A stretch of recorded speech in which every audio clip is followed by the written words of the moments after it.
Hi guys, it's Mark, and today finally I have for you the wrap up of the European Championship 2018. It's not gonna be a video per se because I didn't have time to make any videos to go around and camera stuff during the championship, but I'm gonna have a lot of photos from our great players that shared them with me, and I'm gonna use these to show you how good this event was. And let me tell you, 2018 championship was the best one so far. So I hope you're gonna regret not coming here this year, and I hope to see you next year. And now let's go to the sum up of this year European Championship for Dust 1947. So the European Championship took place at 17-18 June 2018 in Warsaw, as you probably know or not. This is the third time we organized the European Championship as a big event. We also had some Eastern Europe, Central Europe Championship before that, but it's the third time we organized such a big event for Dust, and it's the biggest one so far. As usual, the most interesting thing for you and for most people is how many players there were on spot. So I can tell you that we had a total of 54 playing people on the event. I wasn't playing, sadly, but that's what happens when you're organizing big events, which is very sad for me, but I couldn't be playing it. And we were hoping for more than 60 people. We had, in the last moment, we had at least 8 dropouts, if I remember correctly, so we were hoping for much more people on the spot. Okay, so among these 54 players, how the factions were dealt, who played who. So we had 27 Axis, 15 SSU, 9 allies and 3 Mythos players. If you wanted to see who played which faction and to see all of the final standings, you can see the link. I will put the link below this video to the tiebreak, the system that counts our points, and there you can see who won how many games with which faction. The most important thing, which army won. And the whole tournament for the first time was won by a Polish guy. His name is Piotr Sławek. He's one of my very good friends, and he's playing with us for a long time. He started during the FFG times, and he started with SSU army, and now he won the tournament with the Luftwaffe, with the Axis Luftwaffe, which is not his primary army because he primarily plays the SSU, the Steel Guards, the Red Guards, some Spetsnaz from time to time, but this time he wanted to try something new, and this shows that no matter what do you play, if you're a good player, you can always win, and it's all about tactics and about how good of a general you are.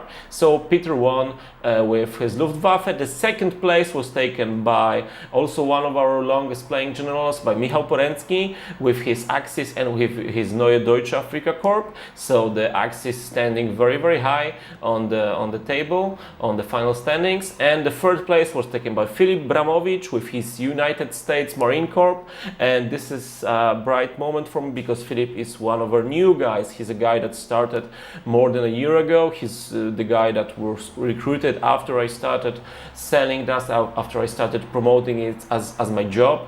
So this is a nice thing that we also get very good players, very ambitious players that can win tournaments or at least be third in a European-wide championship. This is very good standing. So the SSU weren't far away because on the fourth place you can have Piotr Dobosz called Panda, which some of you might know from our shows. Piotr is helping me often wherever we go, and he was playing Spetsnaz. And at place 5 we had a block army for the SSU with the Red Guard being taken by Szymon. Rest of the standings you can see on the link. Interesting fact is that we didn't have any foreign players up until 6th place, which was taken by Jonathan Bach from Sweden and his United States Marine Corps. So as I said, 54 players here. These were the final standing. This is how it looks like. Maybe let's go to the countries that we had players from. So we had players from Ukraine, from Poland, of course, because most of the players were from Poland because we are based in Poland. This is where the championship is, and this is why we can have so many players here, because most of the players are from here. We had a lot of guys from Sweden, where the Vikings are working very hard, where we have a very good working community that organize their own tournament called Dust Nordic. Please check it out later. later if you have time. And a big hi to all of the Dust Vikings from the Sweden. And from the northern countries, we also had one player, Lexa, best to you, from Finland. From Finland, this was his first time on the championship, so I'm hoping he's gonna bring more people next year. We got some players from Italy, because maybe you know, maybe you do not know, Oliver and Paolo were playing, and also a friend of theirs, Livio, was playing. So we had two players from Italy, Paolo and Livio. I'm hoping to have at least 4 or 5 of Italian players next year. Come on, guys, there is a big base of players in Italy. I'm hoping for many players from there next year. We of course had a strong representation from Germany, because we always get a lot of very good dedicated players from Germany, so I was happy to welcome them this year. And we also had some guys from France. We had 2 players from France like last year. So one of the best things about Dust tournaments, and the things I like the most, is the fair play. Oh my god, how I love that. I don't have any stupid questions. I don't have any unpleasant situations usually. I don't have people arguing about bending the rules to their needs. It is very rare on Dust tournaments, and I'm very happy that it works like this. So fair play, good fun, and everybody knowing that we are there to play miniatures. We are not fighting over some crazy money. Of course, there is nice prizes, but come on. This is a very important part for me. So a lot of good games, a lot of fun, a lot of fair play.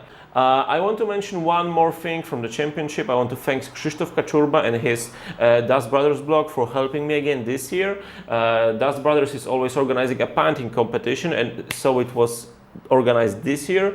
Krzysztof helped with organization of the event. He organized the painting competition, and everybody could present their models, their miniatures in this painting competition. And of course there were winners, and of course everybody could start in it and show their the quality of their models, their ability to paint nice models. One more thing I would like to talk about is the women addition to the championship, because wargaming is a men's hobby, it's a boys' hobby. That's a common knowledge, because not many girls play it. But that doesn't mean we don't have girls playing Dust. That doesn't mean we don't have women playing Dust. And we had 3 super strong, super powerful generals on the championship, playing and winning games and kicking asses. And I was so proud of you girls. I was so happy that you were playing, that you were adding to this whole event so much warmth and so much good sportsmanship. And I'm really happy with that. And I'm hoping we're gonna have more and more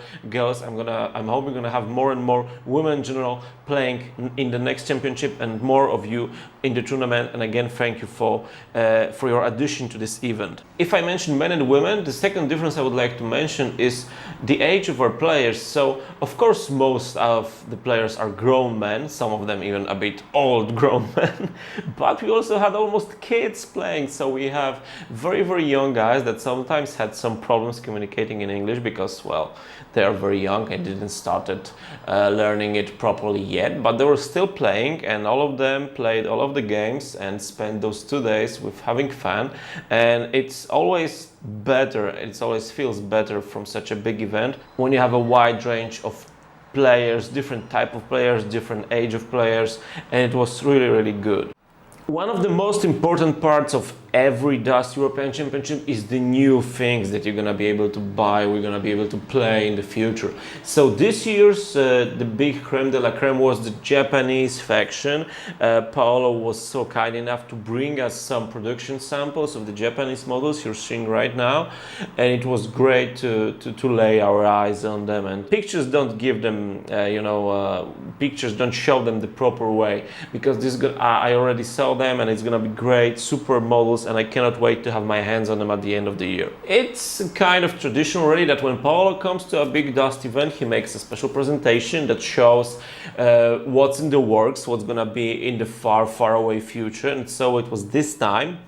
This presentation was later shared on Facebook and other internet forum, so you probably have seen it, but the first time we could see all of these great models, all of these great elements, the future of Dust was in Warsaw during our Saturday integration, because on the first day of the championship we always have this integration where everybody comes, we have a few beers, we talk a lot, we have something good to eat, and we have a special presentation that shows the future of Dust. And so it happened this year. We could see what's coming on, what's coming in the future, and well, it's a sight to wait for. Alright, so that's it for today. I hope you enjoyed the video as much as we enjoyed the fun we had on the place with the players. And what can I say? Reserve June, one of the weekends, probably the third weekend of June, we're gonna see for sure in 2019, because for sure we're gonna make this event next year again, and I hope to see you there, and I hope to, well, maybe meet 100 players of Dust from Europe in Warsaw next year. Who knows? Fingers crossed. Thanks for watching, and see you again soon. Bye!